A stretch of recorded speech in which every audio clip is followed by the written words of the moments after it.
Hello students, welcome back to my channel Bengali টিউটরে তোমাদের সবাইকে স্বাগত জানাচ্ছি। আজকে আমি যে তোমাদের ক্লাস 9-এর নব সৃষ্টি, যেটা সৈয়দ মুজতবা আলী রচিত, সেই গদ্যাংশটি আজকে তোমাদের আমি পড়াবো, ভালো ব্যাখ্যা সহ আলোচনা করব। চ্যানেলটিতে যদি তোমরা নতুন হও, সাবস্ক্রাইব করে আমার পাশে থেকো, আর এই রকম ভিডিও পেতে তুমি তোমার বন্ধুদের সঙ্গে আমার এই ভিডিওগুলি শেয়ার করো। আর পড়ানোর সাথে সাথে আমি বাংলার কঠিন কঠিন ওয়ার্ডগুলো মানেও তোমাদের বলে দিব। তো চলো শুরু করি। নব সৃষ্টি উৎস হলো চতুরঙ্গ প্রবন্ধ গ্রন্থের। তো এই নব সৃষ্টির উৎস হলো চতুরঙ্গ প্রবন্ধ গ্রন্থের মামদোর পুনর্জন্ম। বিষয়বস্তু দেখো কি, মাতৃভাষা ও অন্যান্য ভাষার সমস্যা, সংকট, বিপন্নতা, বাংলা ভাষা শব্দভাণ্ডার, শব্দ ঋণ গ্রহণের কারণ, ঋণ গ্রহণের বাধ্যতা এবং বাংলা ও অন্যান্য ভারতীয় ভাষার তুলনা। এই নিয়েই আমাদের আজকের নব সৃষ্টি এই গদ্যাংশটি। তো চলো শুরু করা যাক। একটু আলোচনা করি। দেখো, ভাষাবিদ এবং সুসাহিত্যিক সৈয়দ মুজতবা আলী তার নানা রচনায়, তার নানা যে রচনা করেছেন, সেটা মাতৃভাষা ও অন্যান্য ভাষার সমস্যা, সংকট, বিপন্নতা ইত্যাদি এইসব নিয়ে তিনি আলোচনা করেছেন। বাংলা ভাষার শব্দ ভাণ্ডারে নিজস্ব শব্দের স্বল্পতা, বিদেশি শব্দের আধিক্য, তারপর আগন্তুক শব্দের অনিবার্যতা কী করে তাই এই লেখায় আলোকপাত করেছেন তিনি, সেটাই দেখার বিষয়। একই সঙ্গে এখানে দেখিয়েছেন অন্য ভাষার সঙ্গে তুলনায় বাংলা ভাষার অবস্থান, অন্য ভাষার সঙ্গে বাংলা ভাষার কেমন অবস্থান সেটা দেখিয়েছেন। বাঙালির স্বভাব, জাতি ধর্ম সম্পর্কিত সুচিন্তিত মতবাদ তিনি এই রচনাটিতে এনেছেন অন্য মাত্রা। সংস্কৃত ভাষা আত্মনির্ভরশীল। কোনো নতুন চিন্তা, অনুভূতি কিংবা বস্তুর জন্য নবীন শব্দের প্রয়োজন হলে সংস্কৃত ধার করার কথা না ভেবে আপন ভাণ্ডারে অনুসন্ধান করে এমন কোনো ধাতু বা শব্দ সেখানে আছে কি না, যার সামান্য অদল বদল করে কিংবা পুরনো ধাতু দিয়ে নবীন শব্দটি নির্মাণ করা যায় কি না। সংস্কৃত ভাষা আত্মনির্ভরশীল। আত্মনির্ভরশীল মানে দেখো, আত্মনির্ভরশীল মানে হলো স্বাবলম্বী, নিজের ক্ষমতার ওপর যে বিশ্বাস করে। আর নূতন হলো মানে নবীন হলো নূতন। তাহলে সংস্কৃত ভাষা কখনোই আত্মনির্ভরশীল, সংস্কৃত ভাষা আত্মনির্ভরশীল, নিজের ওপর স্বাবলম্বী। প্রয়োজন মেটাতে সে নিজের অনুভূতি কিংবা নবীন শব্দ প্রয়োজন হলে সংস্কৃত ধার করার কথা না ভেবে আপন ভাণ্ডারে মানে নিজের ভাড়ার থেকে অনুসন্ধান চালায়। এমন কোনো ধাতু বা শব্দ সেখানে আছে কি না, সামান্য অদল বদল করে, সামান্য এদিক ওদিক ধার নিয়ে নতুন শব্দ তৈরি করে নেয়, হ্যাঁ, কিংবা পুরনো ধাতু দিয়ে নবীন শব্দটি নির্মাণ করা, কিংবা পুরনো ধাতুটা দিয়ে নতুন শব্দ নির্মাণ করা যায় কিনা সেটা দেখে। তার অর্থ অবশ্য এই নয় যে সংস্কৃত কোস্মিনকালেও বিদেশি কোনো শব্দ গ্রহণ করেনি। কোস্মিনকাল মানে কখনোই, কোনো কালেও নয়, কখনোই নয়। তাহলে তার অর্থ, তার মানে এই নয় যে সংস্কৃত কোনো দিনই বিদেশি শব্দ গ্রহণ করেনি, নিয়েছে, কিন্তু তার পরিমাণ এতই মুষ্টিমেয় মানে সামান্য, যে সংস্কৃতকে স্বয়ংসম্পূর্ণ ভাষা বলতেও কারো কোনো আপত্তি থাকার কথা নয়। প্রাচীন যুগের সব ভাষাই আত্মনির্ভর ও স্বয়ংসম্পূর্ণ। তাহলে কোনো সংস্কৃত যে কোনোভাবেই বিদেশি শব্দ গ্রহণ করেনি এটা কখনোই বলা যায় না, নিয়েছে কিন্তু খুব সামান্য, তাই সংস্কৃতকে স্বয়ংসম্পূর্ণ ভাষা বলতে কারো কোনো আপত্তি থাকার কথা নয়, সে আত্মনির্ভর ও স্বয়ংসম্পূর্ণ। প্রাচীন যুগের সব ভাষাই তাই, প্রাচীনকালের সব ভাষাই তাই। এখানে অনেকগুলো ভাষার নাম আছে, দেখো হিব্রু, গ্রিক, আবেস্তা আর আরবি, আরবি ভাষা। তাহলে এই হিব্রু, গ্রিক, আবেস্তা, আরবি ভাষাও আত্মনির্ভরশীল এবং অধিকাংশ ক্ষেত্রে এগুলো স্বয়ংসম্পূর্ণ। বর্তমান যুগের ইংরেজি ও বাংলা আত্মনির্ভরশীল নয়, কিন্তু এই আধুনিক যুগের বাংলা ভাষা, ইংরেজি ভাষা আত্মনির্ভর নয়। আমরা প্রয়োজন মতো এবং অপ্রয়োজনেও ভিন্ন ভিন্ন ভাষা থেকে শব্দ নিয়েছি এবং নিচ্ছি। আমরা যখন আমাদের প্রয়োজন হয় কিংবা প্রয়োজনে অপ্রয়োজনে আমরা ভিন্ন ভিন্ন আলাদা আলাদা ভাষা থেকে শব্দ নিয়েছি, এখনও নিচ্ছি। পাঠান মোগল যুগে আইন, আদালত, খাজনা, খারিজ নতুন রূপে দেখা দিল বলে আমরা আরবি ও ফার্সি থেকে প্রচুর শব্দ গ্রহণ করেছি। পরবর্তী যুগে ইংরেজি থেকে ইংরেজির মারফতে অন্যান্য ভাষা থেকে নিয়েছি এবং নিচ্ছি। তাহলে এখানে এইটুকুই হলো যে আধুনিক যুগের বাংলা ভাষা আর ইংরেজি ভাষা কিন্তু আত্মনির্ভর নয়। স্বয়ংসম্পূর্ণতার অভাবে আমরা নতুন শব্দ তৈরি করতে আমাদের শব্দ ঋণ করতে হয়, ধার করতে হয় প্রয়োজনে অপ্রয়োজনে। শাসন, কার্য, কাজকর্ম, পরিচালনা, বিদেশি ভাষা, যে ভাষার প্রচুর বিদেশি শব্দ প্রবেশ করেছে এবং আগামীতেও সেটা আরও ঘটবে। বিদেশি শব্দ নেওয়া ভালো না মন্দ সে প্রশ্ন অবান্তর। নিয়েছি এবং এখনও সগানে আপন খুশিতে নিচ্ছি এবং শিক্ষার মাধ্যম রূপে ইংরেজিকে বর্জন করে বাংলা নেওয়ার পর যে আরও প্রচুর ইউরোপীয় শব্দ আমাদের ভাষায় ঢুকবে সে সম্বন্ধে কারও কোনো সন্দেহ নেই। বিদেশি শব্দ, দেখো বিদেশি শব্দ নেওয়া ভালো না খারাপ সে প্রশ্ন এখানে একদমই অবান্তর, কোনো মানেই হয় না এই প্রশ্ন করার। নিয়েছি আমরা এবং আরও নিব, সগানে আপন খুশিতে নেব, শিক্ষার মাধ্যমে ইংরেজিকে বর্জন করব, মানে ছেড়ে বাংলা ভাষা নেওয়ার ফলে প্রচুর ইউরোপীয় শব্দ আমাদের ভাষায় ঢুকবে। হ্যাঁ, এ বিষয়ে আমাদের কোনো সন্দেহই নেই। আলু, কপি আজ রান্নাঘর থেকে তাড়ানো মুশকিল। বিলেতি ওষুধ প্রায় সকলেই খান। ভবিষ্যতে আরও নতুন নতুন আলুকপি আজ রান্নাঘর থেকে তাড়ানো মুশকিল। বিলেতি ওষুধ যেমন প্রায় সকলেই খান, ভবিষ্যতে আবার নতুন নতুন খাবেন বলে মনে হয়। এই দুই বিদেশি বস্তুর ন্যায় আমাদের ভাষাতেও বিদেশি শব্দ থেকে যাবে, নতুন আমদানি বন্ধ করা যাবে না।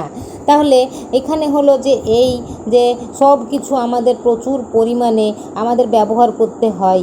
ইংরেজি শব্দের যেমন রান্নাঘর থেকে আমরা আলুকপিকে তাড়াতে পারবো না, বা বিলেতি ওষুধ আমাদের প্রায় সবাই খায়, ভবিষ্যতেও খাবেন।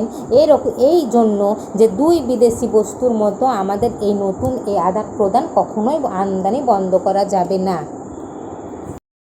পৃথিবীতে কোনো জিনিসই সম্পূর্ণ অসম্ভব নয়, পৃথিবীতে কোনো জিনিসই অসম্ভব নয়, অন্তত চেষ্টা করাটা অসম্ভব নাও হতে পারে। আমরা যদি চেষ্টা করি তাহলে কোনো জিনিসই অসম্ভব নয়।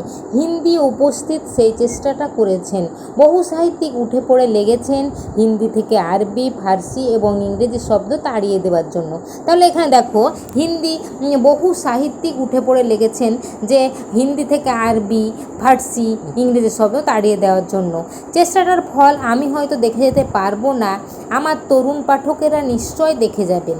লেখক বলছেন যে এই যে চেষ্টা হিন্দি থেকে আরবি, ফার্সি, ইংরেজি শব্দ তাড়িয়ে দেওয়ার জন্য, সেই চেষ্টাটার যে ফল হবে সেটা বোধহয় আমি দেখে যেতে পারবো না, কিন্তু আমার তরুণ পাঠকরা নিশ্চয় দেখে যাবেন।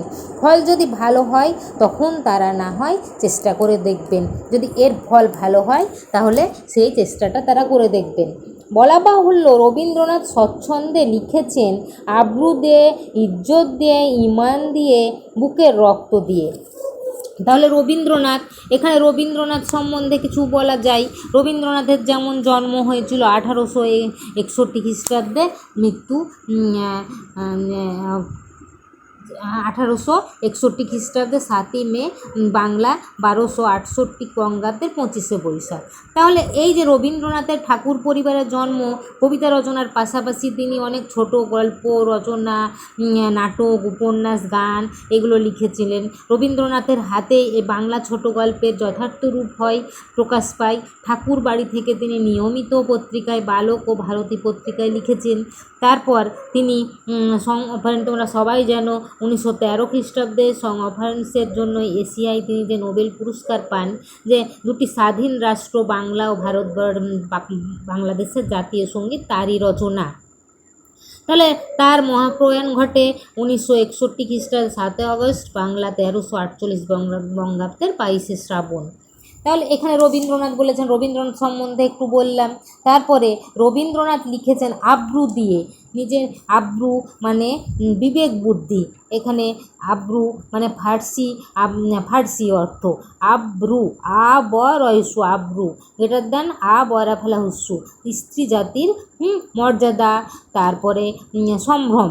আর ইজ্জত হসই বর্গীর্য খণ্ডত্ব, তাহলে ইজ্জত মানে সম্মান বা কদর, তাহলে ইমান মানে বিবেক দংশন করে না তোর, আমরা অনেক কথাতে বলি বিবেককে তোর কী বলছে তো সেটা ভাব, এই যে বিবেক মানে বিবেক বুদ্ধি। তাহলে রবীন্দ্রনাথ বলেছেন যে স্বচ্ছন্দে লিখেছেন নিজের আব্রু দিয়ে, ইজ্জত দিয়ে, ইমান দিয়ে, বুকের রক্ত দিয়ে। কাজী নজরুল ইসলামের জন্ম হলো 1899 খ্রিস্টাব্দের 24 মে বর্ধমান জেলার চুরুলিয়া গ্রামে নজরুলের জন্ম। তাহলে পিতৃদত্ত নাম হলো দুখু মিয়া। অল্প বয়সে তার বাবা মারা যাওয়ার পর তাকে কঠিন সংগ্রাম করতে হয়, দারিদ্র্যের মুখোমুখি পড়তে হয়। অভিভাবকহীন অবস্থায় কখনো ভৃত্যরূপে, কখনো চায়ের দোকানে, কখনো এই রুটির দোকানে কাজ করে তাকে জীবন অতিবাহিত করতে হয়েছিল। নানা কবিতা, সাময়িক পত্রিকা লিখে ব্রিটিশের বিরুদ্ধে প্রায় যুদ্ধ ঘোষণা করলেন তিনি। এই অবস্থায় তিনি যে বহু কাব্যগ্রন্থ, গান, অন্যান্য গদ্য তা রচনা করেছেন। কান্ডারি হুঁশিয়ারের মতো তিনি বিখ্যাত কবিতা লিখেছেন। 1942 খ্রিস্টাব্দে তিনি বাকশক্তি মানে কথা বলার ক্ষমতা হারিয়ে দেন। 1976 খ্রিস্টাব্দের 29 আগস্ট তিনি চির বিদায় গ্রহণ করেন। তাহলে এই কাজী নজরুল ইসলাম ইনকিলাব নয় এবং শহীদ শব্দ বাংলায় ঢুকিয়ে গিয়েছেন। তাহলে কাজী নজরুল ইসলাম ইনকিলাব শব্দের অর্থ হলো বিপ্লব। ভারতের জাতীয় আন্দোলনের ইতিহাসে ইনকিলাব জিন্দাবাদ কথাটি জনপ্রিয় করেছিলেন শহীদ ভগৎ সিং। তাহলে ইনকিলাব জিন্দাবাদ কথার অর্থ বিপ্লব দীর্ঘজীবী হোক। শহীদ মানে যুদ্ধক্ষেত্রে যুদ্ধে ন্যায় সঙ্গত অধিকার লাভের জন্য নিহত ব্যক্তিকে শহীদ বলে। তাহলে এই যে নজরুল ইসলাম শহীদ আর এই ইনকিলাব এটা বাংলাতে ঢুকিয়ে গিয়েছেন। বিদ্যাসাগর সাধু রচনায় বিদেশি শব্দ ব্যবহার করতেন না। ঈশ্বরচন্দ্র বিদ্যাসাগরের যেমন একটু ছোট করে বলি, 1820 খ্রিস্টাব্দে 26 সেপ্টেম্বর জন্ম। এই বিদ্যাসাগরের হাত দিয়ে আমরা বর্ণপরিচয়, কথামালা, বোধোদয় জানতে পারি। বিদ্যাসাগর তিনি উপাধি পেয়েছিলেন, তার নাম ছিল ঈশ্বরচন্দ্র বন্দ্যোপাধ্যায়। ঈশ্বরচন্দ্র বিদ্যাসাগর নামটা তা উপাধি। স্ত্রী শিক্ষার জন্য তিনি অনেক কিছু করেছিলেন। তা 1891 খ্রিস্টাব্দের 29 জুলাই বিদ্যাসাগর দেহত্যাগ করেন। তাহলে এই যে বিদ্যাসাগর সাধু রচনায় বিদেশি শব্দ ব্যবহার করতেন না। তো বিদ্যাসাগরের রচনাগুলি সাধু ভাষায়, তাহলে বেনামিতে লেখা অসাধু রচনায় চুটিয়ে আরবি ফার্সি ব্যবহার করতেন। আর অতিশয় নিষ্ঠাবান ব্রাহ্মণ পণ্ডিত হরপ্রসাদ আরবি ফার্সি শব্দের বিরুদ্ধে জিহাদ ঘোষণা করা আহাম্মুখী বলে মনে করতেন।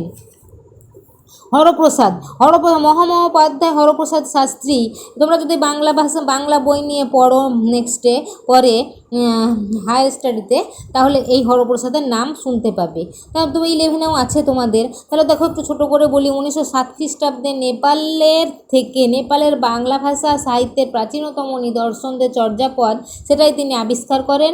এই চর্যাপদটা কি? 1000 বছরের পুরানো বাংলা ভাষার বোধগান ও দোহা, এই গ্রন্থটি তিনি 1916 খ্রিস্টাব্দে বঙ্গীয় সাহিত্য পরিষদ থেকে প্রকাশ করেন। হ্যাঁ, তাহলে হরপ্রসাদ শাস্ত্রী তার বিরুদ্ধে ফার্সি শব্দের বিরুদ্ধে জোহেদ ঘোষণা করেছিলেন আহমকি বলে মনে করতেন। আলাল ও হুতম এর ভাষা বিশেষ উদ্দেশ্যে নির্মিত হয়েছিল। সাধারণ বাংলা এ স্রোতে গা ঢেলে দেবে না বলে তার উল্লেখ স্থলে নিষ্প্রয়োজন এবং হিন্দির বঙ্কিম স্বয়ং প্রেমচন্দ্র হিন্দিতে বিস্তর আরবি ফার্সি ব্যবহার করেছেন। তাহলে আলাল আর হুতম। প্যারীচাঁদ মিত্র তার টেকচাঁদ ঠাকুর ছদ্মনামে তার বিশিষ্ট উপন্যাস আলালের ঘরে দুলাল, তাই এখানে এসছে আলাল। তা আর হুতম প্যাঁচার নকশা, এই যে হুতম প্যাঁচার নকশা করেছিলেন কালীপ্রসন্ন সিংহ। তাহলে এই দুটো এইখানে আছে। তাহলে এই যে বাংলা ভাষার স্রোতে গা ঢেলে দেবেন না বলে নিষ্প্রয়োজন, এই স্থলে মানে এখানে এই আলোচনা নিষ্প্রয়োজন, প্রয়োজন নেই। হিন্দির বঙ্কিম স্বয়ং প্রেমচন্দ্র হিন্দিতে। তাহলে প্রেমচন্দ্র বেনারসের কাছে লামোহি গ্রামে জন্মগ্রহণ করেন মুন্সি প্রেমচাঁদ। তিনি তার যে গোদান শ্রেষ্ঠ রচনা সেটাই লিখেছিলেন হিন্দি, এইটাই। তাহলে এই হিন্দিতে বিস্তর আরবি ফার্সি ব্যবহার করেছেন। এই সামান্য এইগুলো কথা তোমাদেরকে বলে রবীন্দ্রনাথ কাজী নজরুল ইসলাম, আলাল, হুতম প্যাঁচা, তারপর হরপ্রসাদ শাস্ত্রী, এই যে কথাগুলো এগুলো শর্টকাটে একটু বললাম, তোমরা একটু বইয়ে দেখবে। স্থলে আর একটি কথা বলে রাখা ভালো, এখানে আর একটা কথা বলে রাখা ভালো, রচনার ভাষা তার বিষয়বস্তুর উপর নির্ভর করে। সংকট দর্শনের আলোচনায় ভাষা সংস্কৃত শব্দবহুল হবেই। পক্ষান্তরে মোগলাই রেস্তোরাঁয় বর্ণনাতে ভাষা অনেকখানি হুতম ভাষা হয়ে যেতে বাধ্য। তাহলে এখানে সংকর দর্শন মানে বাঙালি নৈয়ায়িক শঙ্কর তর্ক বাগীশ রচিত দর্শন সূত্রর ব্যাখ্যা। মোগলাই রেস্তোরাঁ মানে মোগল খাবার পাওয়া যায় এইরকম রেস্তোরাঁ। বসুমতী মানে বাংলা ভাষায় সুপ্রচলিত দৈনিক সংবাদপত্রের নাম, দৈনিক বসুমতী। তাহলে এই যে কথাগুলো, তাহলে পক্ষান্তরে মোগল রেস্তোরাঁয় যে মোগল খানা পাওয়া যায় এই বর্ণনাতে ভাষা অনেকখানি হুতম ভাষা হয়ে গেছে, হুতম প্যাঁচার নকশার মতো হয়ে যেতে বাধ্য। আর এই বসুমতী পত্রিকার সম্পাদকীয় রচনায় তাতে আছে গাম্ভীর্য, বাঁকা চোখের বাঁকা ভাষা ভিন্ন, তাতে চটুলতা। গাম্ভীর্য মানে গম্ভীরতা, চটুলতা মানে চঞ্চল, এইটাই। যেসব বিদেশি শব্দ ঢুকেছে তার ভিতরে আরবি ফার্সি এবং ইংরেজি প্রধান। তাহলে বাংলায় যেসব বিদেশি শব্দ ঢুকেছে তার মধ্যে কী কী দেখো, আরবি, ফার্সি, ইংরেজি। সংস্কৃত শব্দ বিদেশি নয় এবং পর্তুগিজ, ফার্সি, ফরাসি, স্প্যানিশ শব্দ এতই কম যে সেগুলো দিয়ে অত্যধিক দুশ্চিন্তা করার কোনো কারণ নেই। তাহলে এই যে সংস্কৃত শব্দ বিদেশি নয়, পর্তুগিজ, ফরাসি, স্প্যানিশ শব্দ এত কম যে এটা নিয়ে কোনো আমাদের দুশ্চিন্তা করার কারণ নেই। বাংলা ভিন্ন অন্য যে কোনো ভাষার চর্চা আমরা করি না কেন সে ভাষার শব্দ বাংলাতে ঢুকবেই। তাহলে বাংলা ছাড়া আমরা যে ভাষার চর্চা করি না কেন সেটাতে বাংলা ঢুকবেই। সংস্কৃত চর্চা এদেশে ছিল বলে বিস্তর সংস্কৃত শব্দ বাংলায় ঢুকেছে। সংস্কৃত চর্চা আমাদের দেশে ছিল বলে অনেক সংস্কৃত শব্দ বাংলায় ঢুকেছে, এখনও আছে, অল্প বিস্তর ঢুকছেও। যতদিন থাকবে ততদিন ঢুকবে, আর এই আশা আমরা করতেই পারি। স্কুল কলেজ থেকে যে আমরা সংস্কৃত চর্চা উঠিয়ে দিতে চাই না তার অন্যতম প্রধান কারণ বাংলাতে এখনও আমাদের বহু সংস্কৃত শব্দের প্রয়োজন। সংস্কৃত চর্চা উঠিয়ে দিলে আমরা অন্যতম প্রধান খাদ্য থেকে বঞ্চিত হব। তাহলে আমাদের এই স্কুল কলেজ থেকে যদি আমরা সংস্কৃত চর্চাটাকে উঠিয়ে দিই তাহলে কিন্তু অন্যতম প্রধান কারণ বাংলাতে এখনও আমাদের নতুন সংস্কৃত শব্দের প্রয়োজন। সংস্কৃত চর্চা যদি উঠিয়ে দিই তাহলে আমরা কি হব, আমাদের প্রধান খাদ্য থেকে বঞ্চিত হব। ইংরেজির বেলাতেও তাই, মানে ইংরেজির ক্ষেত্রেও তাই, বিশেষ করে দর্শন, নন্দন শাস্ত্র। দর্শন তো জানোই তোমরা, ফিলোসফি বা দর্শন শাস্ত্র, আর এখানে তত্ত্বজ্ঞান দিয়ে যেটা, আর নন্দন শাস্ত্র মানে সৌন্দর্য বিষয়ক বিশেষ জ্ঞান বা বিদ্যা।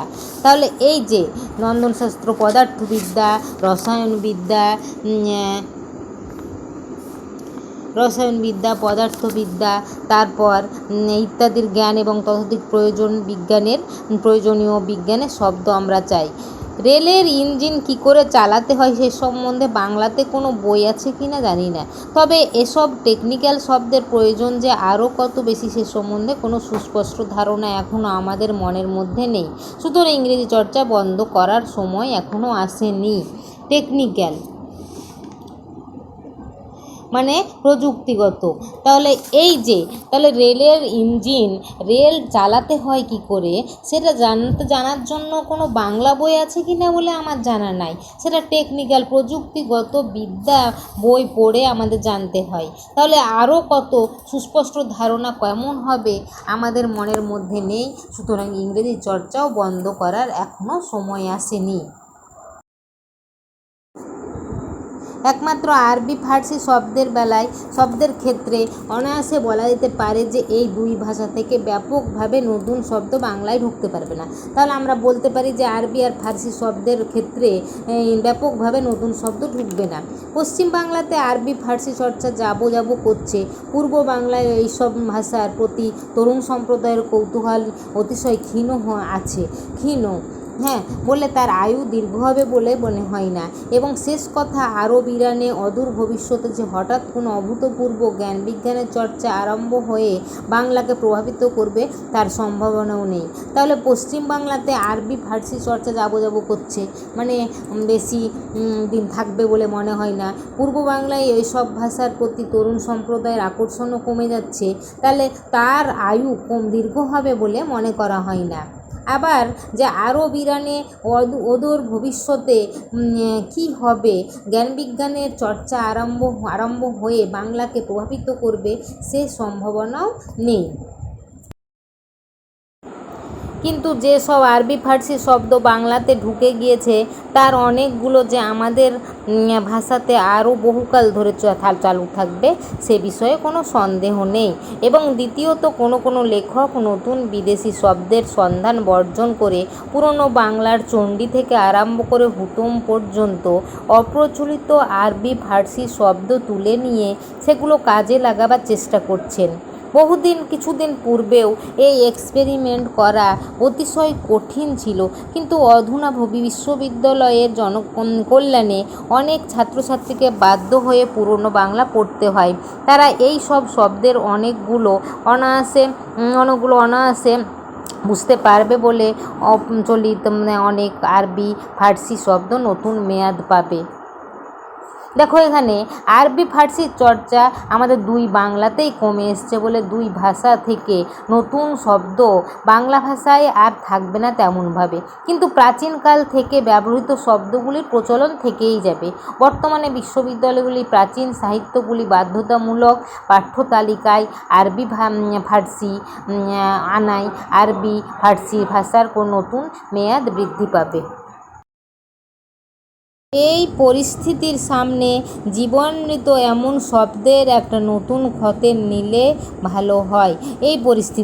এরকম পরিস্থিতির সামনে জীবনমৃত মানে জীবিত অবস্থাতেই মৃত্যু, নির্জীব, আর খতেন মানে হলো খতিয়ানের পরিবর্তিত রূপ, বিষয়ানুক্রমিক হিসাবের বই বা হিসেব।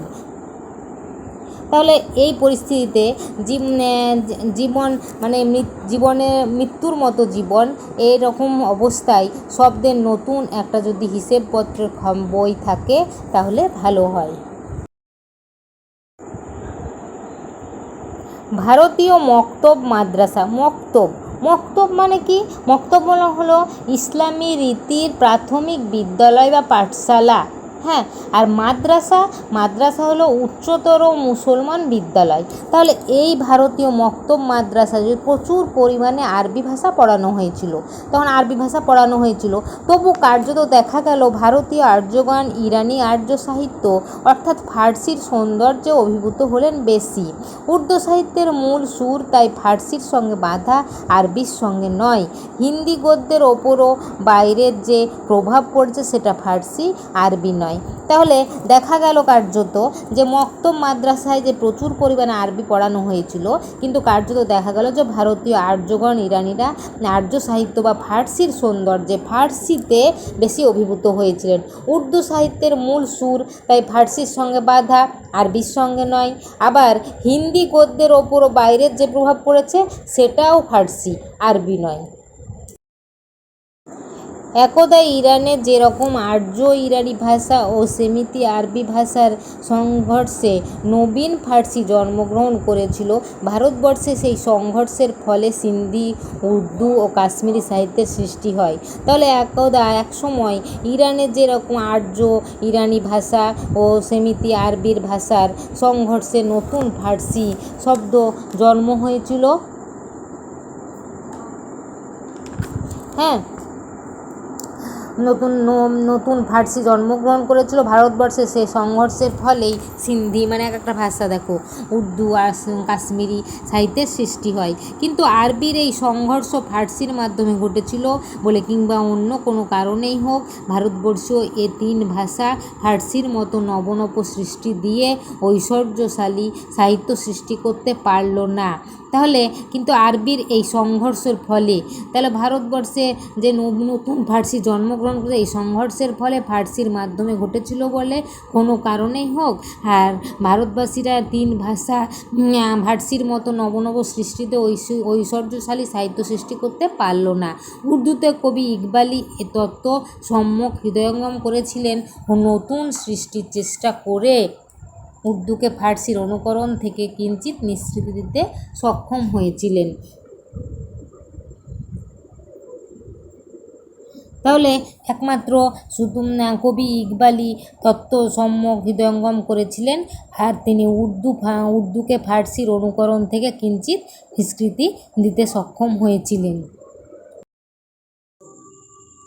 ইকবাল হলেন উর্দু ভাষার প্রখ্যাত কবি, চিন্তাবিদ। তাহলে বাঙালির সর্বশ্রেষ্ঠ সাহিত্য সৃষ্টি তার পদাবলী কীর্তনে। পদাবলী বৈষ্ণব কবিদের রচিত পদসমূহ। কীর্তন রাধাকৃষ্ণের লীলা বিষয়ক গান। তাহলে বাঙালির সর্বশ্রেষ্ঠ সাহিত্য সৃষ্টি এই পদাবলীর কীর্তনে।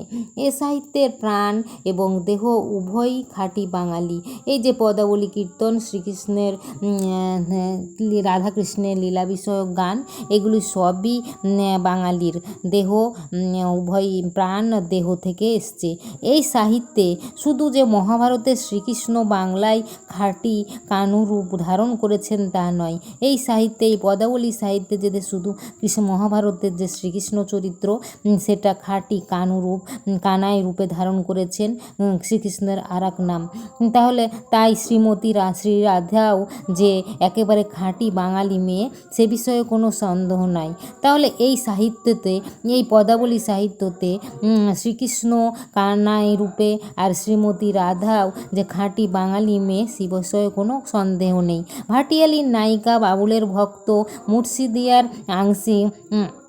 আশিক ও পদাবলী শ্রীরাধা একই চরিত্র একই রূপে প্রকাশ পেয়েছেন। ভাটিয়ালি মাঝিদের গানের সুর বিশেষ। বাউল ধর্মীয় সংকীর্ণতা সংস্কার থেকে মুক্ত সাধক সম্প্রদায় বিশেষ। মুর্শিদিয়া বা মুর্শিদি ইসলাম ধর্মীয় আধ্যাত্মিকতা সম্পর্কিত সাধন গীতি।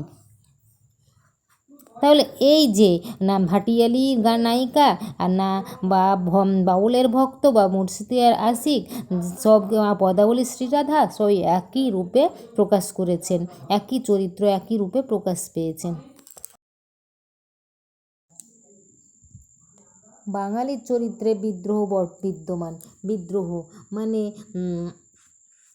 শাসন অগ্রাহ্য করা। তাহলে বাঙালির চরিত্রে এই বিদ্রোহ থাকবেই। তার অর্থ বাঙালির চরিত্রে বিদ্রোহ থাকবেই। তার অর্থ এই যে কি রাজনীতি, কি ধর্ম, কি সাহিত্য, যখনই যেখানে সে সত্য শিব সুন্দরের সন্ধান পেয়েছে তখনই সেটা গ্রহণ করতে চেয়েছে, এবং তখন কেউ গতানুগতিক পন্থা, সাহিত্য, প্রাচীন ঐতিহ্যের দোহাই দিয়ে সে প্রচেষ্টায় বাধা দিতে গেলে তার বিরুদ্ধে বিদ্রোহ করেছে। এবং তার চেয়েও বড় কথা, যখন সে বিদ্রোহ উচ্ছৃঙ্খলতায় পরিণত হতে চেয়েছে তখন তার বিরুদ্ধে আবার বিদ্রোহ করেছে। তাহলে বাঙালির সর্বশ্রেষ্ঠ সাহিত্য তাহলে প্রাচীন ঐতিহ্য আর গতানুগতিকতার বিরুদ্ধে বাঙালির চিরন্তন বিদ্রোহ। সে বিদ্রোহ ধর্ম বদল হলেও পরিবর্তিত হবে না, এটাই বাঙালির চিরন্তন জাতির চরিত্র ধর্ম। এই বিদ্রোহ বাঙালির হিন্দুর ভিতরই সীমাবদ্ধ নয়, বাঙালি মুসলমান এ কর্মে পরম তৎপর। ধর্ম বদলালেই জাতির চরিত্র বদলায় না। তাহলে এই দেখো যে বিদ্রোহ ধর্ম বদল হলেও পরিবর্তিত হয় না, এটাই বাঙালি জাতির চরিত্র ধর্ম। তাহলে এই যে আমি নব নব সৃষ্টি তোমাদেরকে পড়ালাম, এটা সৈয়দ মুজতবা আলী নব নব সৃষ্টি রচনায় বিশিষ্ট ভাষাবিদ লেখক, বাংলা ভাষার শব্দভাণ্ডার এবং অন্যান্য ভাষার সঙ্গে বাংলা ভাষার তুলনা উপস্থিত করেছেন। বাঙালি জাতি ও বাংলা সাহিত্য সম্পর্কে আলোকপাত করেছেন এই প্রবন্ধে। নতুন কিছু সৃষ্টির জন্য চাই মৌলিকতা, উন্মেষশালিনী শক্তি। পাঠ্য রচনার বাংলা ভাষা সম্পর্কে বলতে গিয়ে বাংলা ভাষা সৃজনক্ষম মধুর ভাষা। সৃষ্টি কেবল সজীবতা সৌন্দর্যই প্রমাণ করে না, সৃষ্টির অর্থ প্রাণবান বেগবান থাকাও। নবনব সৃষ্টি একটা ভাষার প্রবাহকে লাবণ্য দেয়, সমৃদ্ধ করে, নবীন ও জীবন্ত করে তোলে। সেই নবনব সৃষ্টির নবীনতায় ভাষার প্রবাহ লাবণ্যময় ও প্রাণবন্ত হয়ে ওঠায় ব্যঞ্জনধর্মী নামকরণ হিসাবে আলোচ্য রচনাংশের নামকরণটি সার্থক ও শিল্পশ্রী মণ্ডিত হয়েছে। তাহলে এই হলো আমি তোমাদের যে পড়ালাম নবনব সৃষ্টি সৈয়দ মুজতবা আলীর নবনব সৃষ্টি রচনা, এই গদ্যাংশটি তোমাদের আমি পড়ালাম। তোমাদের কেমন লাগলো আমাকে জানাবে, লাইক শেয়ার করে দিও আর কমেন্টে জানিও তোমাদের ভালো লাগলো নাকি। আর তোমরা যারা এখনও পর্যন্ত আমার চ্যানেলটিকে সাবস্ক্রাইব করোনি, তারা সাবস্ক্রাইব করে আমার পাশে থেকো। তো আজ এই পর্যন্তই। টাটা।